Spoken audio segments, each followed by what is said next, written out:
Let's do it. It's loading. Ask a Lawyer 2020.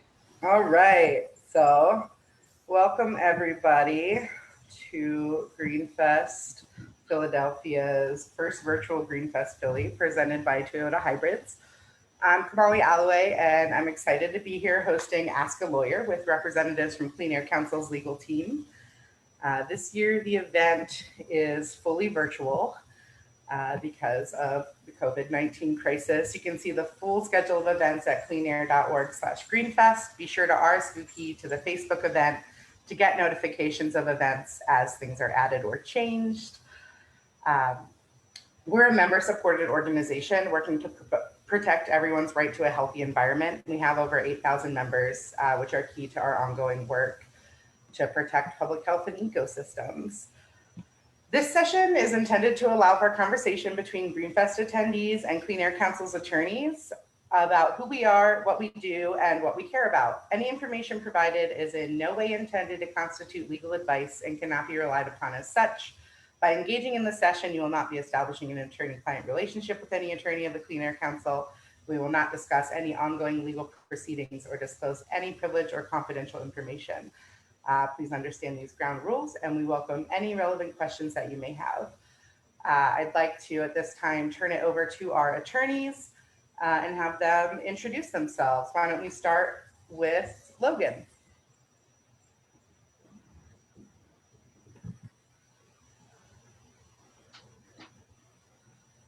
Hi, everyone. My name is Logan Weldy, he, him, and I have been at the council since graduating from Temple Law School in 2012. I interned there for a semester and a few other times also. And I do energy law. I work with the PUC on rate cases, and I do legislation. One of the things that I worked on a lot over the last 7.5 years was 8 years was the plastic bag legislation in Philadelphia. I do a lot of plastic work and waste reduction. Alex? Morning, everybody. My name's Alex Baumstein. I've been here at the council as a lawyer since 2015. I work mostly on fracked gas infrastructure and on other things that come before the Pennsylvania Department of Environmental Protection. And I'm excited to be talking with you all today. Go ahead, Catherine. Good morning, everybody, and thanks for tuning in. My name is Catherine Urbanowitz, and I've been a staff attorney with Clean Air Council since 2016. I joined the council after some good years as a public defender, and I do a lot of work on fossil fuel infrastructure, including permitting work and commenting, a lot of things that tie in some of our state regulatory framework and local regulatory framework, and a lot of my work focuses on water law. Robert? Hey, good morning, everyone. It's nice to be with you all. I am the Clean Air Council's public policy and regulatory attorney.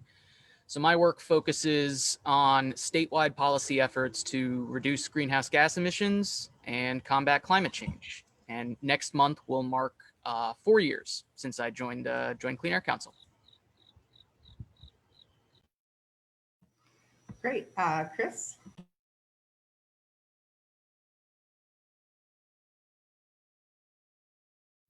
You're muted.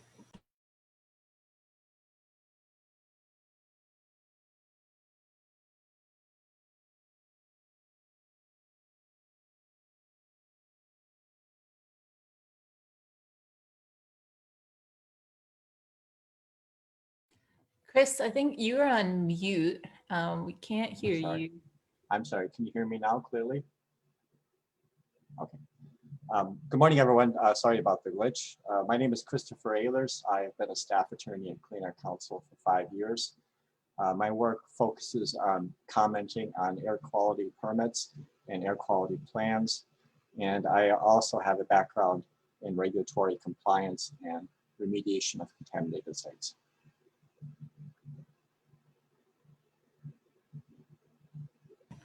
Great. Well, thank you all for giving a little bit of background on that. We do have some folks watching on Facebook Live. So now I would like to open up the floor. If you have questions for our lawyers, please go ahead and enter them in the Facebook Live chat, and I will relay them to our wonderful attorneys. In the meantime, we had a couple of things to get us started. One of the things that I would love to hear about, and I'm sure everyone else would too, is what are our environmental rights in Pennsylvania?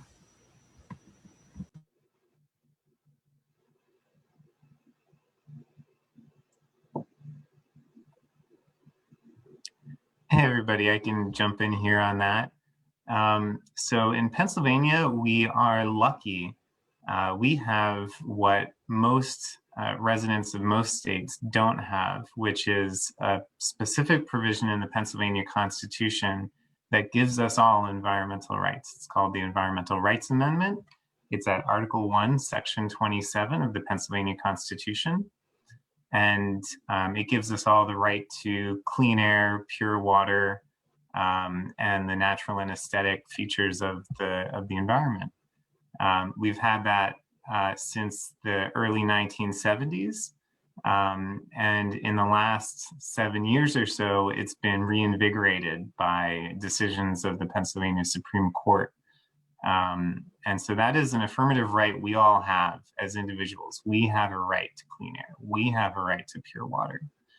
We also have a lot of rights that aren't in our Constitution, but are in statutes or are in court decisions. There's the Clean Air Act that governs federally and covers the entire country, the Clean Water Act, Safe Drinking Water Act. There's a lot of environmental statutes that protect us and give us rights.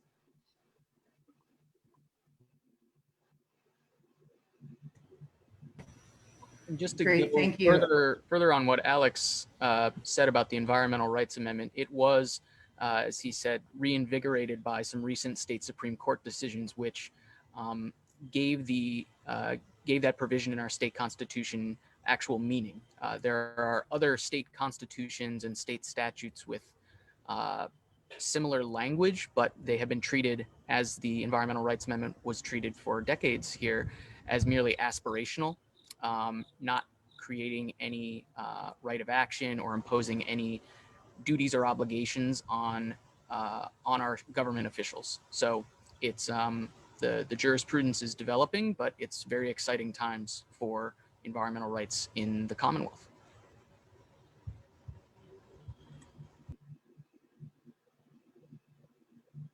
That's great. I'm so glad to hear that we are making some progress in that regard. Another thing that we'd all love to hear about would be just a little bit about yourselves. What made you want to practice environmental law, and what brought you to this work?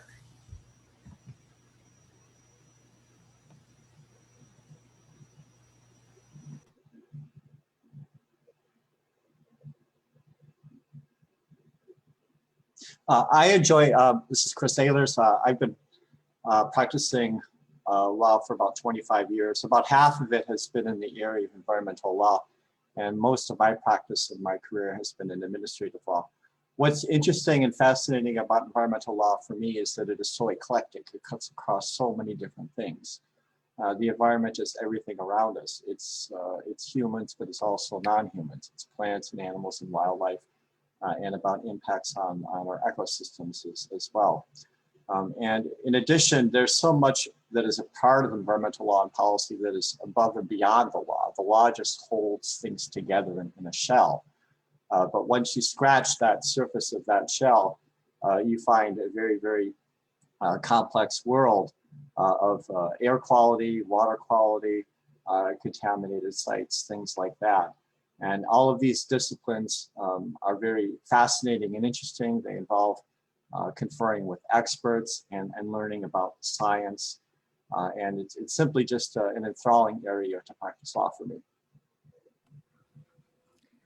I agree with everything Chris said. And I would just add, and I'm sure this applies to several of us too, I am here to fight the good fight. There's a lot of work to be done in the environmental law world these days. And there are actually a lot of good fights to be fought as lawyers as well. There are a lot of areas of public interest that I think are near and dear to all of us here. Environmental law in particular is important to me because I really love science. I'm excited about learning scientific and mathematical concepts. And this is an exciting way to bring all of that interest in conjunction with community outreach, community engagement, and practicing law in a more technical way, while doing something that we all really hope is making a difference. So it's exciting to have an opportunity to be on this side of the fights, even though it's not easy. We wouldn't have it any other way.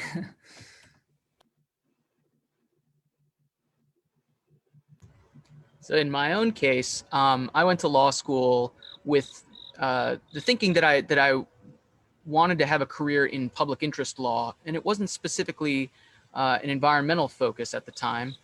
I came to Philadelphia because about 7 years ago, because I was fortunate to receive a job at a law school clerking for a federal judge, and was considering my next steps. And the more I came to understand about specifically the Environmental Rights Amendment in Pennsylvania, the significance of the Commonwealth's greenhouse gas emissions, and the legacy of Pennsylvania being a fossil fuel state, and just the increasing awareness of the existential threat of climate change, I found my passion and thought that this was a worthy effort, especially on trying to make meaningful policy change in Pennsylvania. This was something that really spoke to me, and it's what brought me where I am.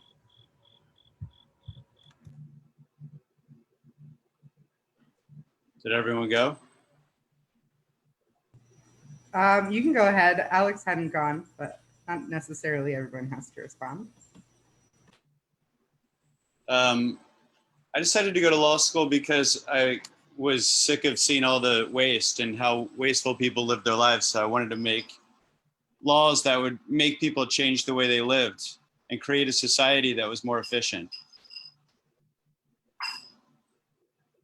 and save all the animals.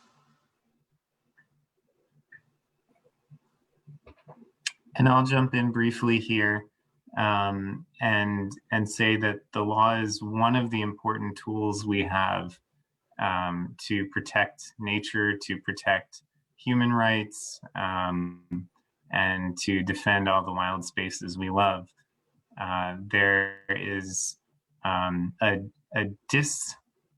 there's a disconnect. There's a between what the laws are and how they are enforced and how they're implemented. We have more protective laws and more protective rules on the books than you would expect, given what you actually see and how things operate in air quality permitting and water permitting, how things are enforced.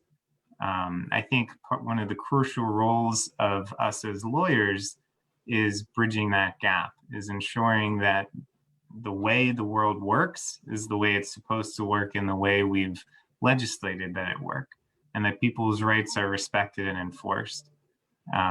So I think that's our job as environmental lawyers. And it's also our job as environmental lawyers to push the law forward, to make sure that the clean air and pure water that we expect and deserve is what we actually get. There are many other ways to work on that besides law, but this is one of the crucial ways to do so. Great. It was wonderful to hear all your perspectives and all your stories. We have a question from Jessica Marie. As environmental lawyers going up against massive fossil fuel companies with tons of money, power, unlimited resources, how do we win for the environment? What is victory in your eyes? And is it possible to tip the scales long term to actually win versus just delaying bad actions? Oh, Jessica, that's a good question. And I think we're all here because we hope so. We hope we can tip the scales. That doesn't mean it's not going to be easy. It doesn't mean it's going to be easy, but at least in the work that I do, I think one of the greatest strengths we have is the growing knowledge of everyday residents and the communities that are engaging around these issues. And a big part of what we do here isn't just the legal work, but it's also education, outreach, collaboration with impacted communities, because just filing a lawsuit often isn't enough. You need communities engaging their local politicians and local leadership. You need neighbors talking to each other to stand together against some of these companies that are coming in who very much have a mentality of divide and conquer, even among neighbors, and trying to keep things silent within communities and trying to cut off information.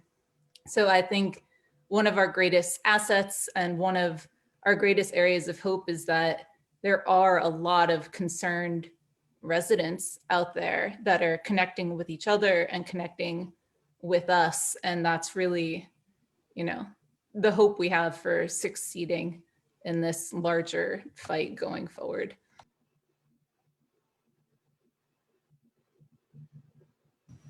Would anyone else like to weigh in on that one?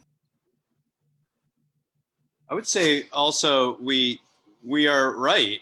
I mean, we have not only the law, I think actually even we don't always have the law on our side, but we have the moral compass on our side. And, the laws are not always written to be just. The laws are often written to allow industry to do what industry needs to do, which is often pollute. And so, we are fighting for the moral rights of communities and citizens and the planet. And it is hard to go up against people, but after spending years in litigation and the other side spending millions of dollars, we are still very proud every day of what we do. And we have a lot of energy. And I think that keeps us going. I'll add that we really need to, in order to move forward here, we need to have a massive movement of people pushing the ball forward and demanding environmental protections and environmental rights. It really depends on, in large part, where the politics are, where we're going to end up.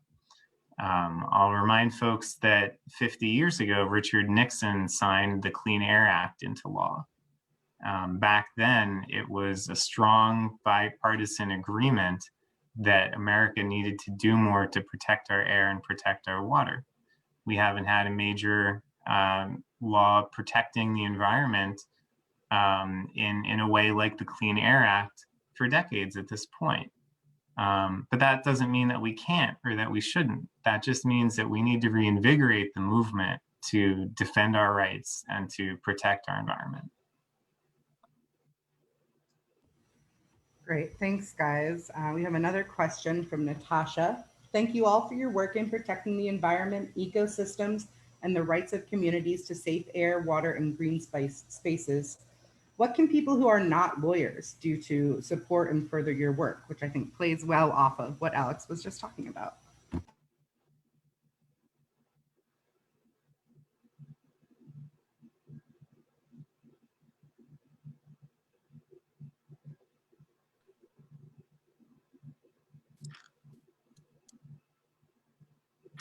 Alex, you should answer that one. I'd be happy to. It looked like you were going to start to answer, so. Yeah, I think it's very important that regular people get engaged in this. The work that we do, that those of us on this call and presentation do, can't be done alone. We can't do this without everybody. Very straightforwardly, we work with communities that are being harmed by damaging projects and by bad proposals. We work with them directly. Our work isn't possible without your work, without everybody's work.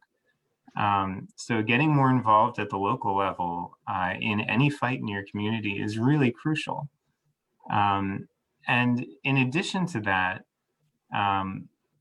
organizing to make sure that representatives in Congress and at the state level, at the local level, know that you're demanding better environmental protections. You're demanding that companies can't come in and cause your water to be polluted, cause your air to be polluted, destroy the green spaces in your community.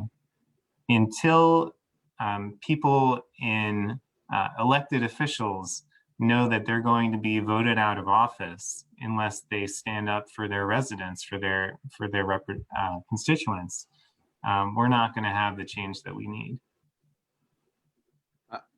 I would say, other than donating to orgs like ours and voting, the number 3 thing I guess you could do, and maybe if it's the number 1 thing, is take all of your local legislators' phone numbers and store them in your cell phone, and not only local but federal also, and call them every time you see something. Call their office. If something's upsetting you, call their office. 2 or 3 calls sometimes will literally launch an investigation into something, maybe even 1 call, because they don't often get calls on things. So there really is a great response. People think that calling their elected officials isn't going to do anything. It really does. It does a lot. So put the numbers in your cell phone under elected. That's what I do. And then I call them every time I have an issue. That is great advice. Thanks, Logan. If everybody did that, hopefully more elected officials will listen. I have a question from Eric. What has been the effect of the Trump administration on our environmental laws?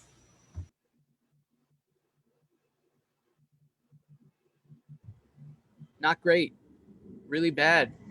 There has been a concerted effort to going through the federal regulatory process to undo common sense, effective environmental and public health regulations, safety standards, some of which have been implemented and successful for decades now, that are being systematically rolled back, in many cases without the support of the industry, the regulated entities who would seemingly benefit from these rollbacks.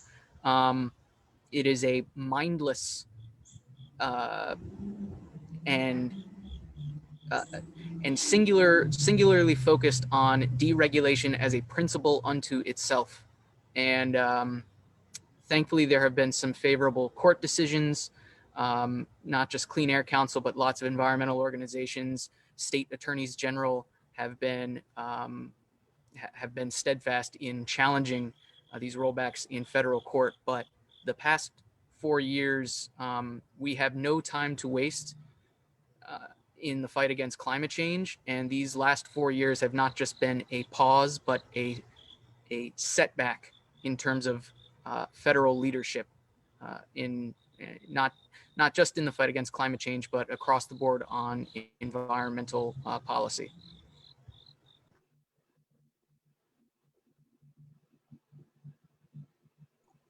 Yeah, I'll toss in there that you can see this by who Trump has appointed to his cabinet, right? So appointed a coal lobbyist to run the EPA, appointed Rex Tillerson to his cabinet as Secretary of State, who ran Exxon, appointed other lobbyists on behalf of oil, gas, coal, other fossil fuels to run the US government. So that is how the US government is being run right now. It's being run by fossil fuel lobbyists.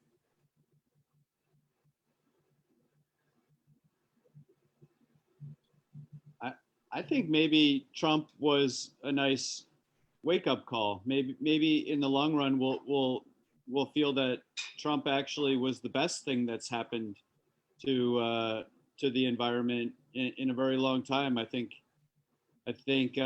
his policies have been so bad, and his appointments, like Alex just mentioned, have been so awful that it's kind of crossed the line into making people wake up and realize that there are a lot of actions that the government's been taking that have worsened the environment, and maybe this is the wake-up call we all needed. Stop using plastic. That's looking on the bright side. Yeah. Silver lining. Yeah, silver lining. And just the cartoonish way, the complete inability to articulate coherent thoughts on the subject of climate change and environmental policy is it's remarkable. You know, you saw in visits to California recently to discuss the raging wildfire situation out there, presented with credible opinions from experts around him. Trump's only response was that it will get cooler. You will see.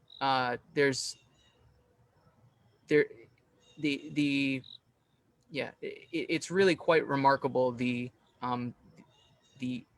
bare cupboard of opposition to sound policy on this front.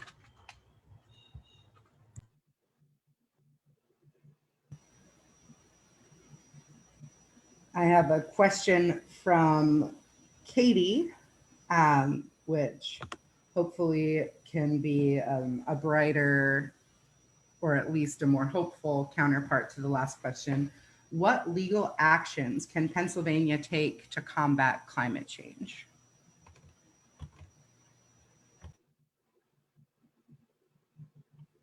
That sounds like a question for Robert. Sure, there are a number of actions currently underway. Thankfully, the Wolf administration seems to acknowledge the science and act accordingly in at least some of the some climate related policy efforts. So right now, there is a proposed regulation that the Department of Environmental Protection, the state agency that's equivalent to the EPA, that DEP has put forward to control methane emissions from existing oil and gas infrastructure in Pennsylvania. Pennsylvania is the second largest fracked gas producing state in the country, and oil and gas wells collectively emit over 1.1 million tons of methane a year. Methane essentially is the main constituent of natural gas, and it is fracked gas, and it is an extremely potent climate pollutant, 87 times more efficient at trapping heat in the atmosphere than carbon dioxide in the first 20 years after it's released. So it is a major and escalating problem in Pennsylvania, are methane emissions, and this regulation, which went through a comment period this summer and generated tens of thousands of comments from Pennsylvanians all across the Commonwealth in support of this proposed rule and in support of strengthening it further. We really appreciated all of the support we got from members and other folks across the Commonwealth who heard our call to action and submitted comments to let, again, the state agency and public policymakers know where they stand on this. There will soon be, there was a vote earlier this week by a state regulatory body called the Environmental Quality Board that will advance for public comment soon a program that will be, that Pennsylvania will establish to control carbon emissions and carbon pollution from Pennsylvania power plants. We also generate a lot of electricity. I believe we were the leading electricity exporting state in the country, and we have the 5th dirtiest power sector in the country. We generate a lot of our electricity from fracked gas and still from coal. This program would allow Pennsylvania to participate in what's known as the Regional Greenhouse Gas Initiative, RGGI or RGGI. And so So a successful vote earlier this week, and there will be a comment period coming up. So a critical step that you can take is to again to submit public comments in support of this proposal. And there are a number of different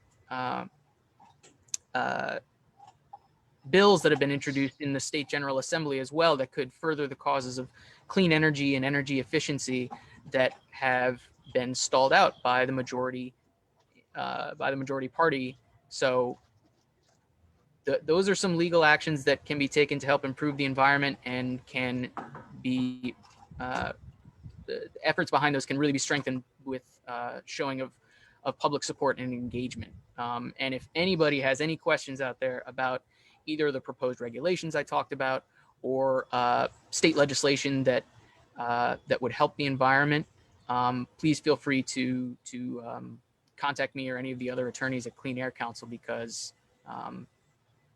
there's much work to be done, and we really need your help. Is there a general legal email address for Clean Air Council, like legal@cleanair.org? Do any of you know?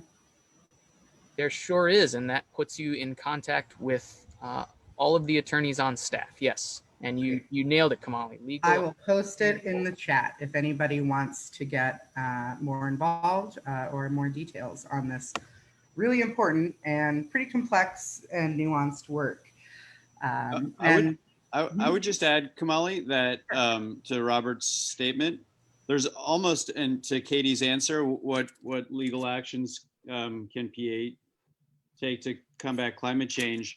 You know, I think there's almost an unlimited amount of things that we could work on. It's just, you know, there's limited bandwidth and funding for these projects. Alex and I worked years ago on a building code case. You know, there's things that a lot of people don't even think about when they're thinking about climate change that the state can take action on. The state could mandate better building codes, which would, buildings are one of the largest sources of greenhouse gases in the country.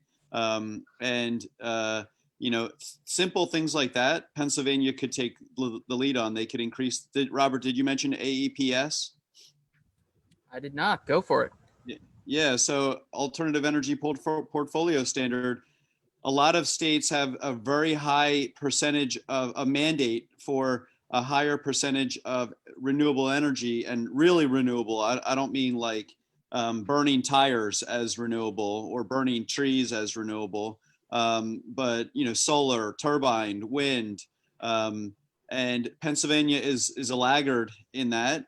We have a very low percentage that we've been mandating that utilities buy, and that's an unfortunate thing. So pushing your representatives to increase the alternative energy portfolio standard is one of the, I think, one of the best ways that we can work on reducing greenhouse gases. That was a law that was signed back in 2004, and it set escalating targets for the amount of renewable energy that utilities had to purchase for what they sell to consumers. And so by next year, those targets flatline. The program was designed to ensure that 0.5% of Pennsylvania electricity came from solar by 2021. And again, that program is set to expire next year. Very timely to make your voices heard and let policymakers know that we need stronger and updated alternative energy portfolio standards, which in Pennsylvania's case also incentivize and mandate the purchase of electric generation from waste coal facilities. So there's lots of improvements that can be made to that, to those standards. Great. I think that this leads us very well into our next question, which is, how do you decide which cases to take on? Because obviously there's a lot to be done.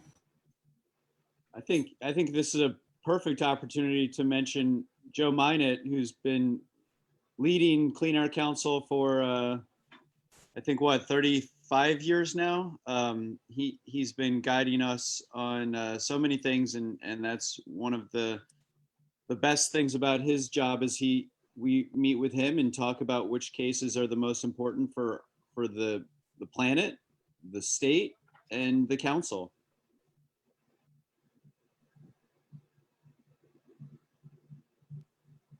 We also, are regularly in touch with community members and get a lot of information from community members on, what's important that's going on in their community at any given time.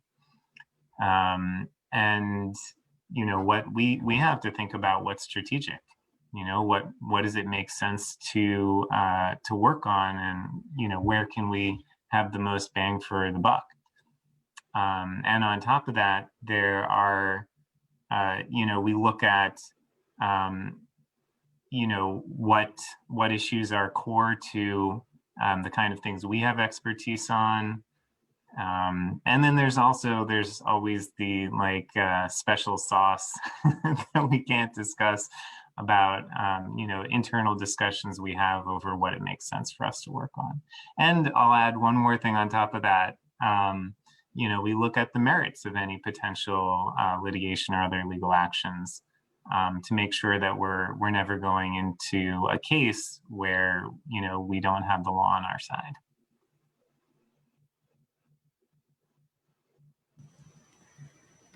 Great. And then another one, which is what changes in environmental laws is the council working on these days? And I know you guys have touched on some of that already, but I would love to hear more. Sure, I'll mention, because I don't think this came up earlier, in addition to the methane regulation and the program to participate in RGGI, there is right now a bill that has been sitting before the General Assembly for over a year that would allow for community solar in Pennsylvania. So what is that? There is, like I said, the AEPS does not properly incentivize solar generation in the Commonwealth, and we have the 5th dirtiest power sector. So a key barrier to implementing and allowing people to access solar power is that more than half of the households and businesses here lack direct access to solar. They can't put up solar panels either because they rent, or they live in multi-tenant buildings, or they simply have roofs that are unable to host a solar system. So community solar would allow for a solar array located within a community where there are multiple customers. Those customers can subscribe to a portion of the solar array and then receive a credit on their utility bill. So it allows anyone who pays an electricity bill equal access to the economic and environmental benefits of solar energy without the need to install a system on site. And Pennsylvania law does not currently allow for this. Many other states currently do. And there has been legislation introduced to change that. This would, it provides benefits across the board to neighbors, businesses, farms. There is widespread support, bipartisan support for the legislation, but it just needs some more momentum, and for people to raise their voices. Again, contact your elected officials, your state house rep, your state senator, to let them know that you support community solar. It makes too much sense not to happen in Pennsylvania. There's no mandate for participation. This bill would simply allow consumers the choice to participate in community solar, and it doesn't require any state funding or tax dollars. So that's a big one that comes to mind, and we'd really like to see that move forward before this legislative session ends on November 30th.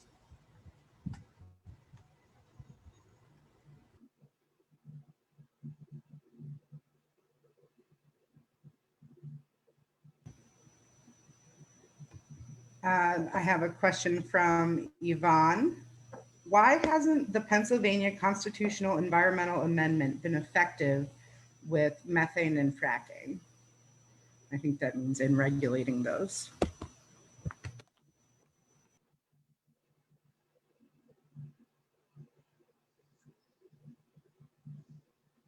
So, Yvonne, that's a great question. You know, it's hard to give a definitive answer. I'll tell you my thoughts on that. First of all, the Environmental Rights Amendment in Pennsylvania has really only been an effective tool in the last 7 years or so.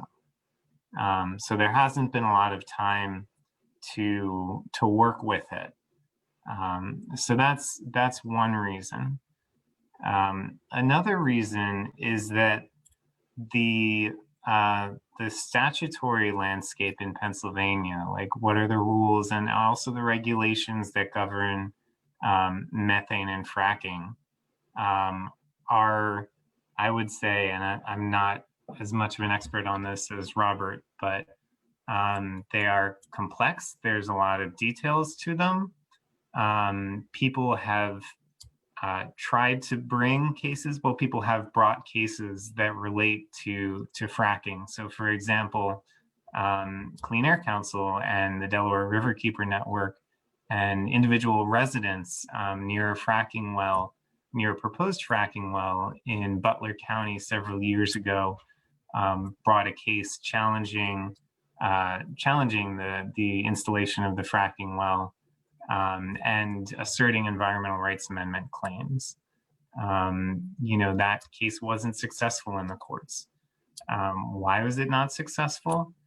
You could point to a lot of individual things, but I'd say that at the high level, it's very difficult in Pennsylvania courts to win environmental cases, to win cases where you're asking the court to take a stand that something is contrary to the Environmental Rights Amendment, or even in a lot of instances, contrary to environmental protection statutes. There's a lot of hesitation and a lot of reticence, a lot of feeling like, you know, if something's being done according to how the Pennsylvania DEP says it should be done, that it's okay. And it's hard to get a court to say, you know, there are some experts who looked at this at the state level, but in fact, it is in violation of the law. So I think that's true across the board, whether or not you're asserting that it's in violation of the Constitution, or asserting that it's in violation of, you know, the Air Pollution Control Act, or you know, other Pennsylvania statutes. It's just it's a difficult road to go down.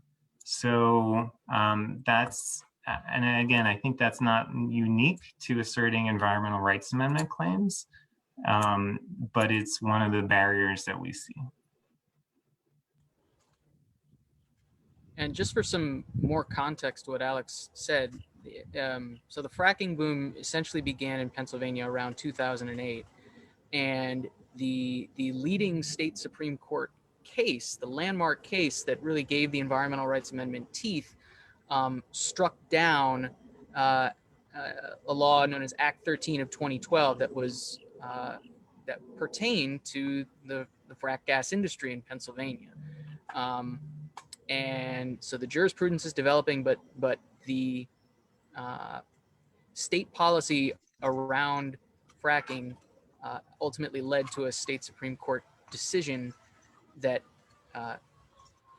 gave effect to the Environmental Rights Amendment. And as we've seen from the release this summer from a statewide investigating grand jury that detailed all of the many public health and local environmental harms that have been caused by the fracking industry, and our state government's heretofore inadequate response to those harms, the industry continues to essentially have a free pass to run amok. And so we are hoping to see additional legal challenges using and with bringing claims under the Environmental Rights Amendment to, again, protect people's fundamental right to clean air, pure water, and the natural, scenic, historic, and aesthetic values of our public natural resources.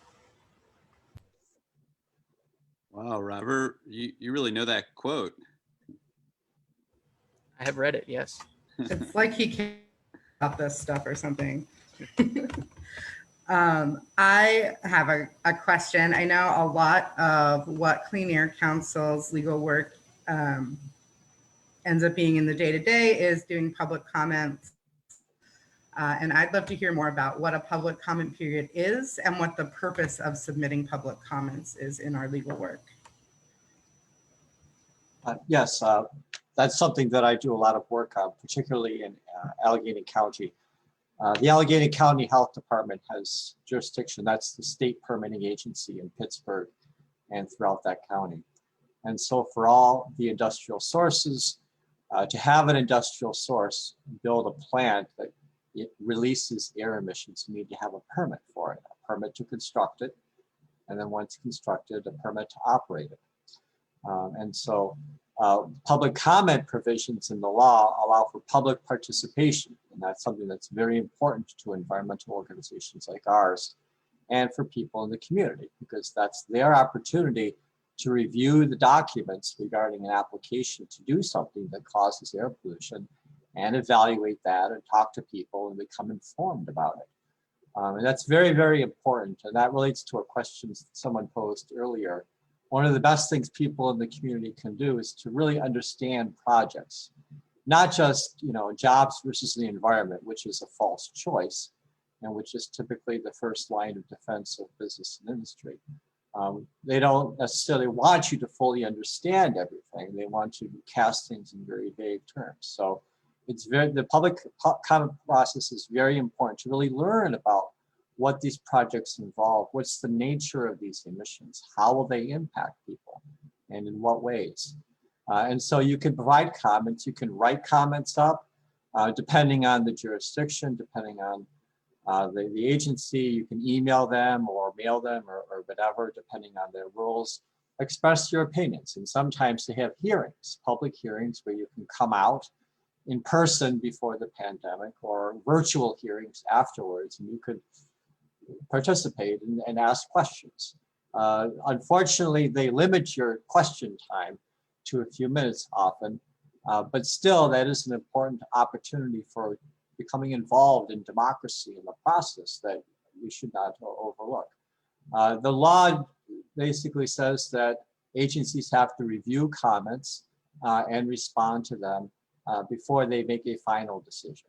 And so that becomes a part of the process. And any one particular, if you're not a lawyer and you're a resident, the law basically says that your comment is worth just as much as anybody. And so they're not supposed to ignore your comment just because you're one person and you're not with an organization. If you have something meaningful to say, you should have an opportunity to say it, and you shouldn't feel shy about doing that.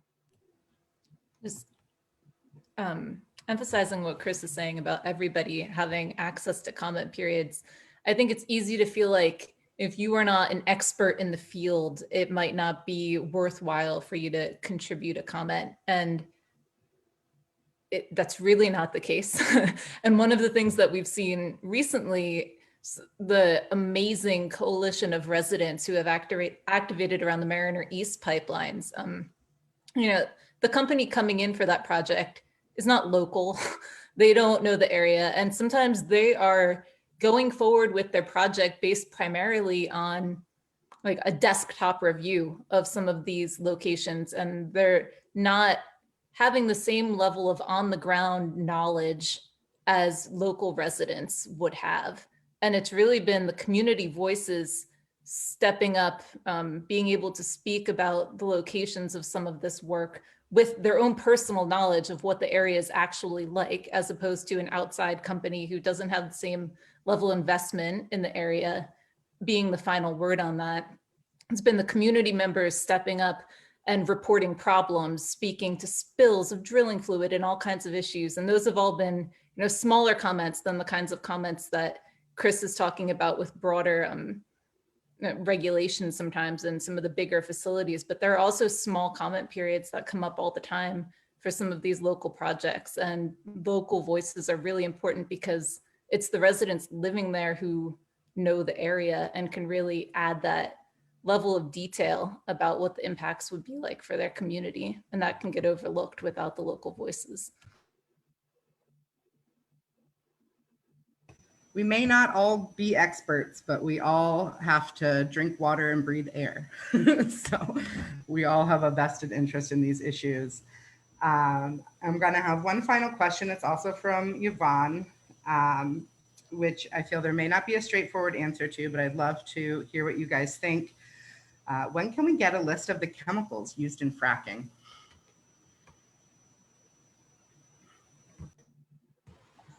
That is a very good question, and there has been legislation introduced in the Pennsylvania House of Representatives to require that disclosure. That was a recommendation that came out of the grand jury report earlier this summer that I mentioned, and we will need to convince our state legislators to adopt that policy, so that yes, we can know exactly what chemicals are being injected into our lands and are polluting our water supplies.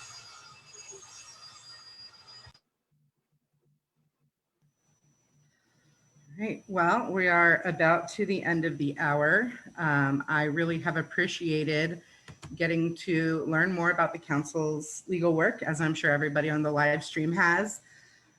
Again, Greenfest Philly is totally virtual this year. Definitely check out cleanair.org/Greenfest for a list of all of our other events. Does anyone on the legal team have any closing statements?